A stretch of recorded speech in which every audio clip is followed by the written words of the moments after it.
aí, pessoas, tudo bem com vocês? Retomamos agora a nossa aula aqui. Eu sou professor de Física B, professor Tatá, e a gente vai trabalhar a unidade 3 ainda, continuamos na unidade 3, só que a gente vai complementar o assunto. Na aula anterior, a gente viu isso, só relembrando aqui, ó. Relembrando. Vimos uma quantidade de calor sensível. Essa quantidade de calor sensível, o nome sensível, estava associado ao quê? A umas cabeças passando. Não, não é isso. Ó. O calor sensível é dado por isso. Ó. MC, ΔT, e ela é chamada de equação fundamental da calorimetria. A gente acaba usando aqui na região um T, né? Mas pode ser aquela letrinha grega, θ. Então pode ser assim, ó, delta, θ também, né? Parece um ozinho, assim, mas não finaliza ele, né? Não risca de um lado ao outro, aí ele vira um θ. Então, MC ΔT. O que era a massa? Já respondi, né? O que era o M? Era isso que eu ia perguntar. Não é o que era a massa, né? Agora eu posso perguntar assim, ó, o que é a massa na fórmula? É o M, muito bem, né? O que é o ΔT? Variação de temperatura. E esse Czinho aqui era o quê?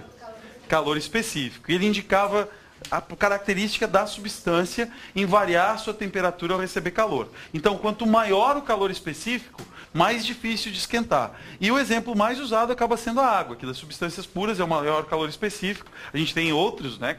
Falei do adoçante, se vocês lembrarem, é um calor específico bem alto, mas não é mais uma substância pura, é um composto. Ok? Então foi aqui que a gente parou. E esse Szinho aqui, ele está associado ao ΔT. Eu boto a mão, senti que ficou mais quente. Boto a mão, senti que ficou mais quente de novo. Agora a gente vai estudar uma coisa chamada calor latente. O que é alguma coisa latente? Vocês ficam aqui mais um tempo, né? Mas aí eu vou para minha casa e vou pegar um pedaço de cobertura de chocolate ao leite. Vou botar em cima de um pratinho. Vou botar dentro do forno micro-ondas e vou apertar lá no mais um, porque eu não tenho paciência para ficar digitando. Mais um, deu. Aí eu fico esperando. Quando deu 47 segundos eu desligo e abro ele, né? Então, abro e pego. E olho, aquela cobertura de chocolate está igualzinha como eu coloquei. Mas aí eu pego um moranguinho e passo assim, ela está toda derretida, né? Ai, como? Aí lambuza o dedo, a pessoa lambe o dedo, né? Então, o que aconteceu? Na hora que eu coloco aquele chocolate lá dentro, está acontecendo alguma coisa, mas eu não vejo o que está acontecendo. Até se eu botar meu dedo lá, vai enterrar o dedo, né? Mas se eu botar o dedo, eu posso perceber uma variação de temperatura. Mas visualmente, eu não percebo o que aconteceu. Então, alguma coisa latente é alguma coisa que está acontecendo, mas eu não consigo perceber. Eu tenho dificuldade em detectar o que está acontecendo. Rebelião latente é uma rebelião. Está acontecendo uma rebelião, mas ninguém percebe. E um belo dia, tem uma manifestação. Né? É assim. Então, essas coisas latentes estão associadas a isso. Você não perceber que ela está acontecendo naquele momento, certo? Então, vamos ver o que é esse calor latente aqui, ó. Quantidade de calor latente. O L vai ser equivalente a um calor específico. Então, o que vem a ser esse L agora? Então, começamos a nossa unidade aqui, ó. Calor latente. Calor latente. Ele vai estar associado a uma mudança de estado. Mudança de estado físico. Porque senão a pessoa saiu daqui e foi para o Paraná, ela mudou o estado também, né? Não, é a mudança de estado físico. E a gente tem os estados físicos clássicos da matéria, lá, sólido, líquido, gasoso. Já vou retomar isso com vocês. O que significa esse L que apareceu ali? Ele é um calor latente específico.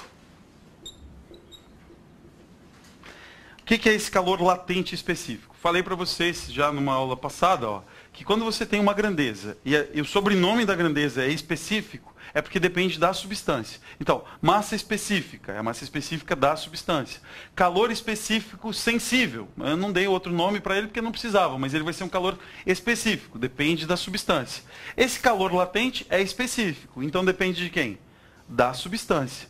Mas não só da substância, mas também da mudança de estado. Se ele vai passar de sólido para líquido, vai ter um valor associado. Se ele passar de líquido para gasoso, vai ter outro valor associado. Então ele vai depender da substância e da mudança de fase, da fase que ele está. E a ideia é justamente essa aqui, ó. Eu pego água no estado sólido. Então, é água no estado sólido, então é gelo. É como se fosse outra substância. É água também, mas comporta como uma outra substância. Agora, eu vou fornecer para esse 1 grama de água uma quantidade de energia correspondente a 80 calorias. Muito bem. Olha o que vai acontecer. Olha o que vai acontecer. Pronto, virou água, né? Então, eu forneci 80 calorias para ela, o que aconteceu? Ela mudou o seu estado físico. Se eu colocar minha mão aqui, colocar minha mão no gelo antes, ia estar a 0 graus. Se eu colocar minha mão nessa água agora de novo, vai estar a 0 graus. Então, durante a mudança de estado físico, se eu tiver de olho fechado e não enxergar o que estava acontecendo, só colocar meu dedo, eu vou ser enganado pela substância. Porque ela vai pensar que nada aconteceu. Mas, na verdade, aconteceu uma mudança de estado. Então, a gente pode pensar isso, ó. Calor latente, só para mudar o estado físico. Calor sensível, só para mudar a temperatura. Em química, vocês vão ter diferença disso. Por quê? Se eu pegar água e botar sal nessa água, a gente muda ponto de fusão, muda o comportamento, aí já não é mais uma substância pura, você passa a ter uma solução, passa a ter um composto. Então, para a substância pura, registrem isso, é importante. Calor sensível só muda o estado físico, calor sensível só muda a temperatura, calor latente só muda o estado físico. Então a temperatura ela dá uma parada, para de variar a temperatura para poder mudar esse estado, certo? Vai ser positivo ou vai ser negativo? Se ele for positivo, é porque eu forneci calor para a substância. Se for um L negativo, fosse menos 80, é porque eu tinha retirado o calor dele. Então se eu retirar 80 calorias dele, o que vai acontecer? Ele está a 0 graus. Estado líquido. Eu retiro 80 calorias, o que ele faz? Ele vira sólido, ele congela. Se ele estava sólido, a 0 graus, eu forneço 80 calorias, ele vira líquido. Mas vai continuar sempre em qual temperatura? A 0 graus. Se for a água, nas nossas condições de pressão, de uma atmosfera, a gente vai ver isso, né? Qual a quantidade total de calor que eu preciso fornecer para o meu sistema? Pensa só, a grandeza ela já está dizendo o que vai acontecer. O que significa esse valor aqui para a água? Ó? 80 calorias por grama. Para que 1 grama de gelo derreta, eu preciso de 80 calorias. E se eu tiver 10 gramas? 800 vezes 10. E assim por diante. Então tem uma equação direta, ó, Q igual a M vezes L. O que vai ser o Q? É a quantidade de calor latente. Por isso que Q representa calor, porque é quantidade, né? É a quantidade de calor latente. O M vai ser o quê? A massa da substância. E o L é o calor latente específico, que vai ser um dado para vocês. Joia? Então agora eu vou deixar escrito aqui as duas fórmulas, vou manter elas escritas no quadro. Ó. Q igual a MC delta T e Q igual a M vezes L. Que é conhecido como o que mole e o que macete, né? São os macetes, ó, o que mole e o que macete, certo? São dados nos vestibulares todos. Prova do Enem não, sim, diga. Calor de transformação, calor de mudança de estado. Isso mesmo. Certo? Aqui, ó, os estados físicos clássicos são esses. Eu peguei isso da apostila também, quem está com a apostila pode seguir. Está o fundo branco, o pessoal de casa, mas acompanha pela apostila aí que não tem problema. Os estados físicos, importante a gente ter essa visão assim, ó. Sólido, líquido e gasoso.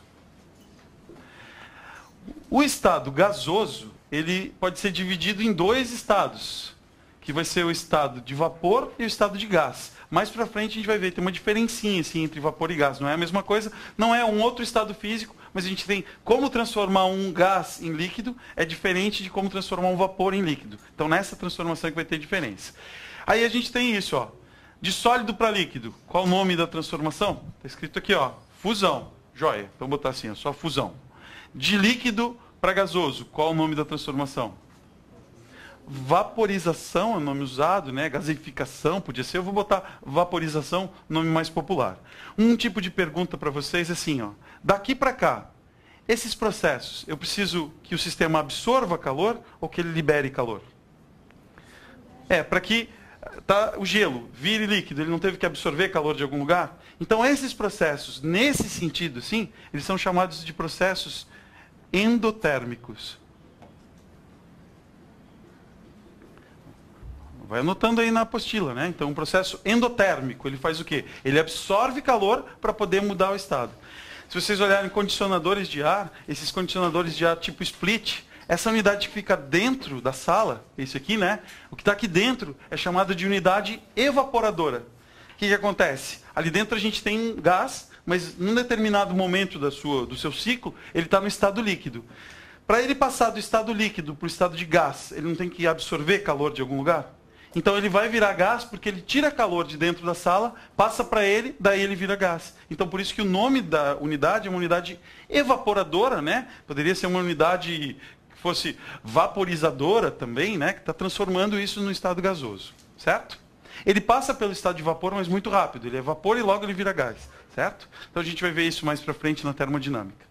Então, processos endotérmicos. Quando ele volta, o que acontece? De gás para líquido, ou de vapor para líquido, vai ter um processo chamado de condensação, liquefação. Tivemos aqui a Física de Santa Catarina, né? Cai no vestibular, Física de Santa Catarina. Como é isso? Neve, nevou, né? Muita neve, geada. Aí você vai falar num lugar que está muito frio, parece que sai fumacinha da boca. Ah, está saindo fumacinha da minha boca. Não é a fumaça que está saindo da sua boca. Tem umidade na sua boca, na hora que você fala, encontra um lugar muito frio, ele condensa. Então é a umidade do ar condensando quando passa para o ambiente. Então é esse processo aqui. E de líquido para sólido, qual o nome? Solidificação. Joia. Esses processos que estão acontecendo no sentido da direita para a esquerda, eles não têm que liberar energia para acontecer? Então esse processo que libera energia recebe qual nome? Isso aí. Exotérmico. São processos que liberam energia. Quer ver daí? Esses condicionadores de ar, eles não têm um lado que fica aqui dentro e outro que fica lá fora? A unidade de fora é chamada unidade condensadora. Então ele tem uma unidade evaporadora e uma unidade condensadora. Para condensar, ele não tem que liberar energia? Então o que esse condicionador de ar ele faz? Ele absorve o calor aqui do ambiente, aí faz com que esse líquido que estava ali vire um gás. Quando chega lá fora, aquele gás vai voltar a ser líquido. Então ele vai liberar o calor que ele pegou aqui dentro através da unidade condensadora. E é assim que ele faz. Uma questão pensando no Enem. O condicionador de ar esquenta o ambiente lá fora. Mas ele esquenta o sistema todo? Ele só tira o calor daqui e joga para lá, mas esse calor ia ser liberado de qualquer forma. Então já estava sendo gerado. O nosso calor ia ser gerado de qualquer forma, ia ser liberado. Agora, quando eu vou colocando equipamentos na sala, esse calor não existia. Esses equipamentos resistíveis, sim. E também o motor do condicionador de ar, ele esquenta. Lá está a ineficiência dele. Mas o que ele está jogando lá na unidade condensadora, ele só tirou daqui e jogou para lá. Como que essa unidade condensadora funciona ainda? Já que eu estou falando de condicionador de ar, vamos aproveitar isso, né? Ó, vocês já viram que esses condicionadores sempre tem um pingo d'água assim, saindo? Então, aquilo lá é o nosso suor que acabou de sair. Como que ele controla? Quando você pega ambientes com muitas pessoas, assim, você tem dois tipos de calores. Tem um calor que é sensível, desse jeito aqui.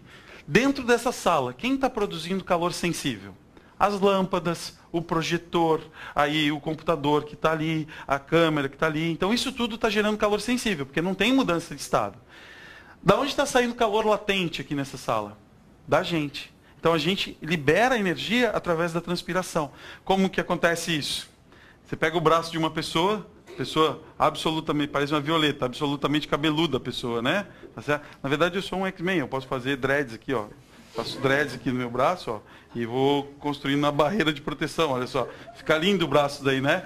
Mostrando dreads em rede nacional, tá? Ó, então aqui, aí tem isso aqui assim, e tem os pelos e formam uma gotinha d'água aqui, uma gotinha de suor. Como que eu baixo a temperatura do meu corpo? Esse suor que está formado aqui, ele precisa passar para o ambiente. Então, ele precisa fazer isso, ó, sair do estado líquido e passar para o meio ambiente, passar para o ambiente.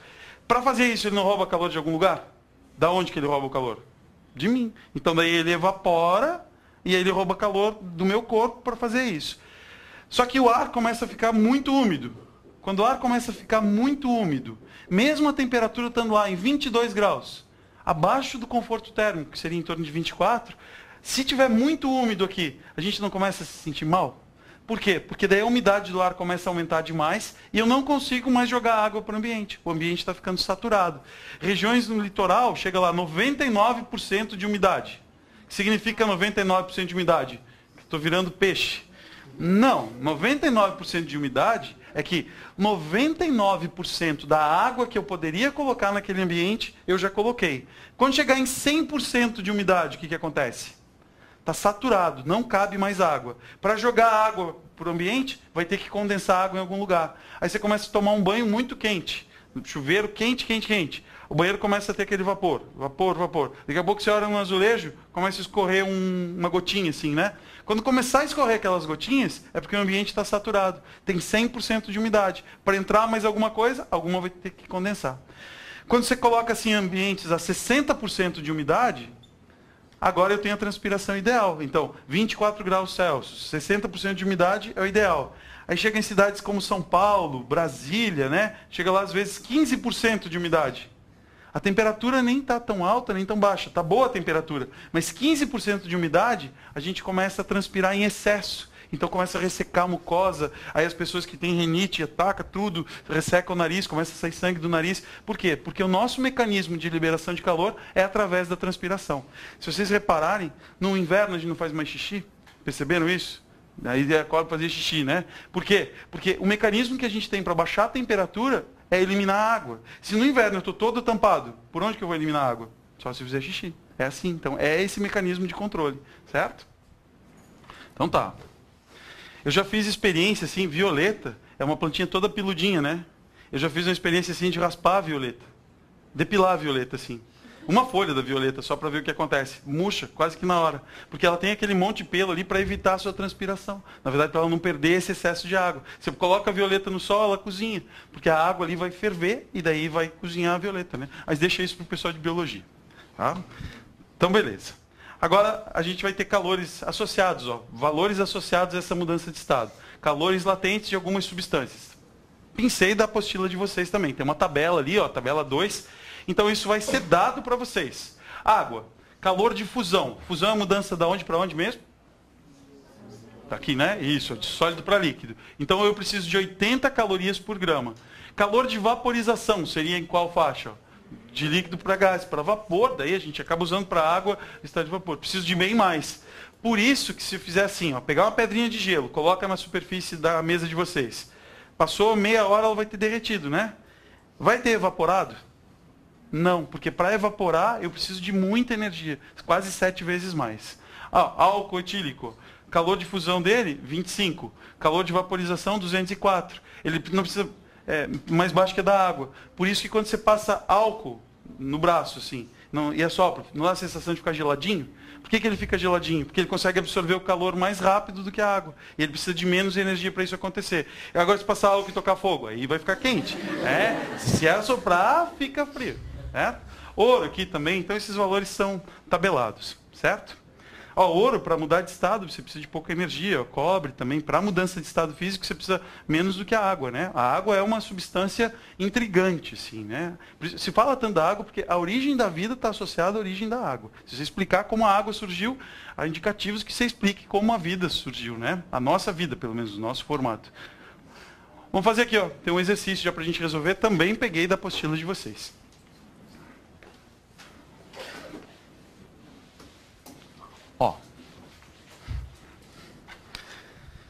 O que esse diagrama está representando? Então, eu vou fazer aqui um diagrama, antes da gente resolver o exercício. Um diagrama. E eu vou fazer um diagrama assim, ó. Eu vou pegar gelo, que está a uma temperatura de menos 10 graus Celsius, e eu quero que esse gelo vire água a uma temperatura de 10 graus Celsius. O que vai acontecer? O que vocês precisam perceber nessa transformação? Eu tenho fórmula direta para calcular com variação de temperatura.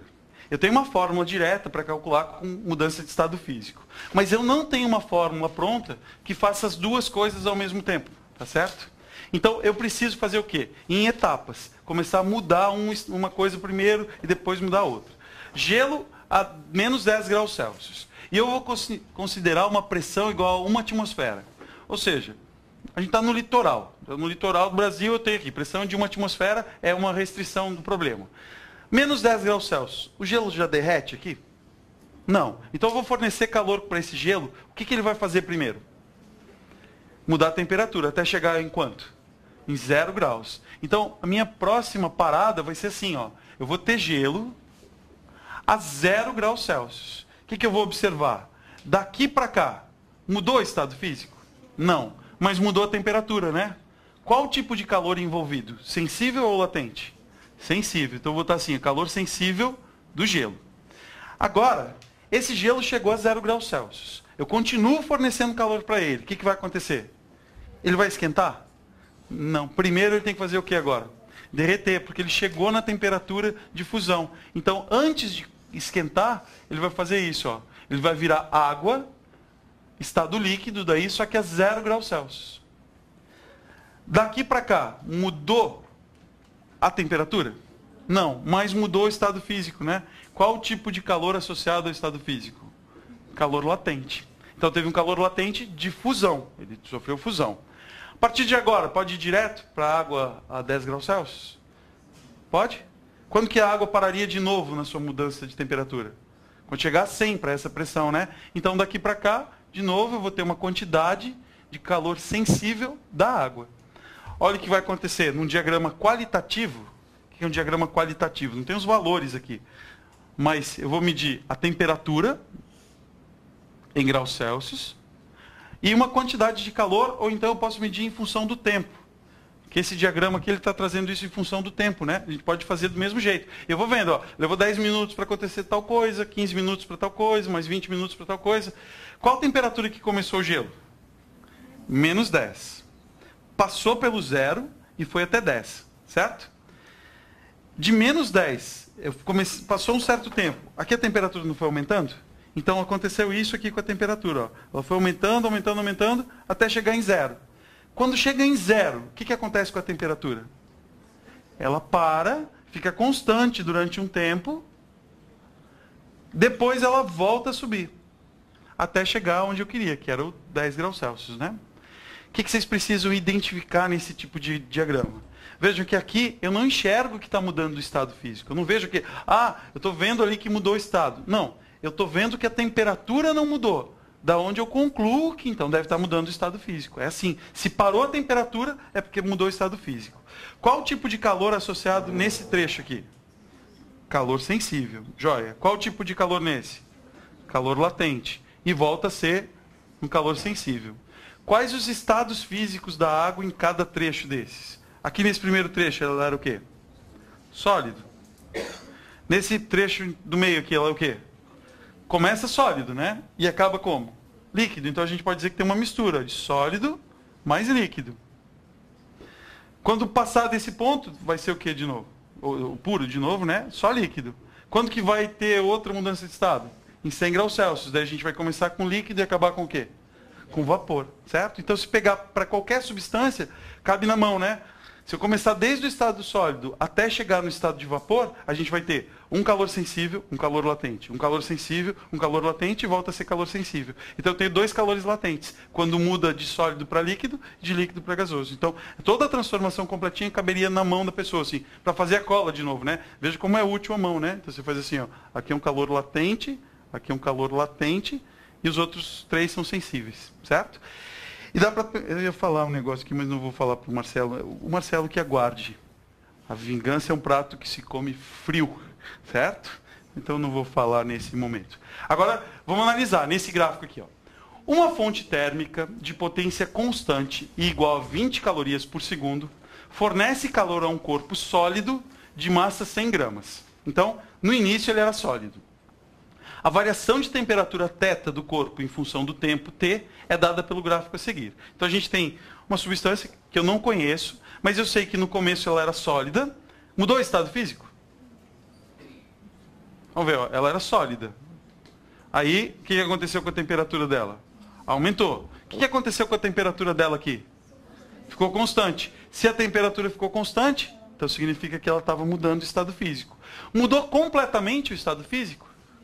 Sim, porque voltou a subir a temperatura. Se o gráfico tivesse parado aqui, por exemplo, eu não poderia afirmar, podia ter derretido metade, metade ainda não. Então aqui eu tenho certeza que ela começou sólida, transformou integralmente em líquido e agora o líquido esquentou. Então era isso que você precisava identificar nesse gráfico. Que é um gráfico como esse, só está deslocado para cima porque não é a água, né? Se fosse a água, aquela linha, aquele patamar ia estar no zero. Ali deve ser chocolate, por exemplo, né? Pode ser chocolate nessa faixa, né?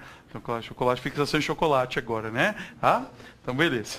Então, vamos resolver a questão. Vou apagar aqui. Vocês estavam anotando isso? Então tá. Agora, vamos ver o que vai acontecer ali. Ó. Qual foi a pergunta? o calor específico da substância que constitui o corpo no estado líquido em calorias por grama grau Celsius válido. Então, quer saber qual o calor específico da substância no estado líquido. Foi dito que a potência da fonte, ele recebe 20 calorias por segundo, né?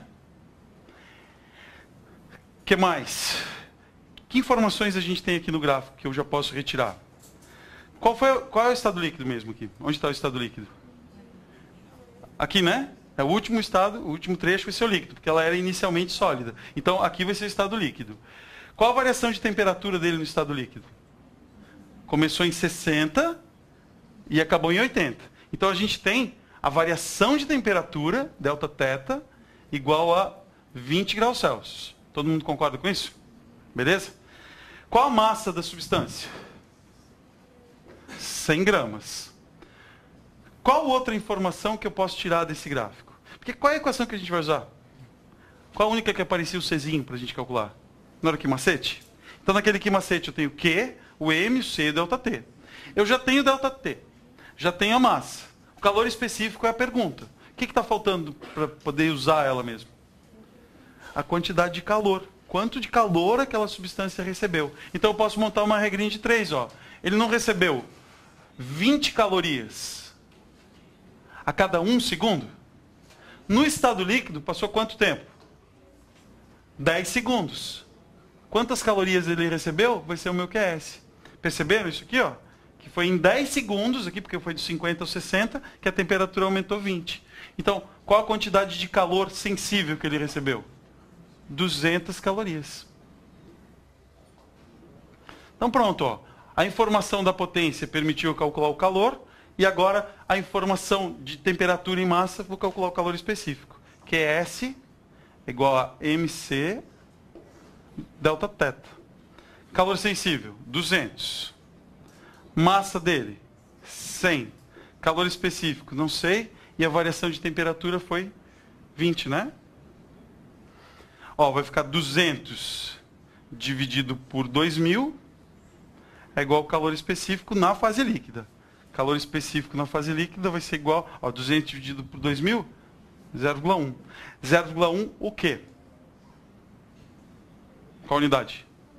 Vai ter que ser esperto, olhar, ver se tem alguma questão, se tem no formulário, se você não lembrar que é caloria por grama grau Celsius, mas ele pediu aqui, né? Em caloria por grama grau Celsius.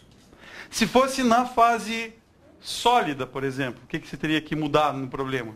Que a fase sólida é esse pedacinho aqui, ó, 10 segundos também, só que a temperatura teria variado 40 e não 20. O que poderia pedir mais? Qual a variação de temperatura dele? Qual o calor latente para a mudança de estado, né? Quanto vale o L de fusão? Seria naquele trecho que tem o patamar. Joia? Esses probleminhas de calorimetria, eles quase que ficam restritos a 3 relações. Calor sensível, calor latente e uma forma de calcular o calor através da potência da fonte. Certo? Então tá. Tem mais um aqui para a gente fazer, ó. Também da apostila de vocês. Vou apagar aqui, ó. Ó, acompanhe comigo. Determine a quantidade de calor necessária para transformar 100 gramas de gelo, inicialmente a 0 graus Celsius, em 100 gramas de água a 30 graus Celsius. Sabe-se que o calor latente de fusão do gelo é 80 e o calor específico da água é 1. Para a resolução desse tipo de problema, você precisa se organizar. Na verdade, os exercícios numéricos de física, eles dependem muito da sua organização. Se você vai se organizando, bota certinho, tira os dados certinho. Então, vamos ver. Ó. Eu quero que saia da onde vai até onde. Eu quero que seja gelo a 0 graus Celsius. Então, eu tenho uma massa igual a 100 gramas. E eu tenho gelo a 0 graus Celsius. E eu quero que isso vire o quê? Água a 30 graus Celsius. Aí eu tenho que analisar assim. Mudou o estado físico e mudou a temperatura. Tem uma fórmula que faz isso direto? Não. Eu tenho que fazer em pedaços. Qual vai ser o primeiro pedaço? Vai virar água a qual temperatura? 0 graus Celsius. Então, primeiro ele sofre fusão. Qual o tipo de calor associado nesse trecho aqui? O calor latente de fusão. Agora, eu já posso ir direto para o final do problema? Posso, porque ele continua sendo água, só que é 30 graus Celsius. Isso aqui é um calor sensível. Pronto. Agora eu vou calcular a quantidade de calor latente, calcular a quantidade de calor sensível e somar os dois. Aí eu tenho a quantidade total. QL é igual a M vezes L. QL vai ser igual. Qual era a massa da substância? 100. Qual é L da substância? 80. Então a quantidade de calor latente, 8.000. Qual a unidade que dá isso aqui? Eu não estava com caloria por grama grau Celsius, então 8.000 calorias. Isso aí. Qual a quantidade de calor sensível? Que é S igual a MC delta θ. Ó, que é S vai ser igual. Massa, 100. Calor específico da água. Foi dado ali, ó, 1. E a variação de temperatura, 30. Quantidade de calor sensível, 3.000 calorias. Qual é o total de energia agora? A gente vai somar esse com esse aqui. Achar o calor total é somar os dois. Então, a quantidade de calor total, 11.000, né?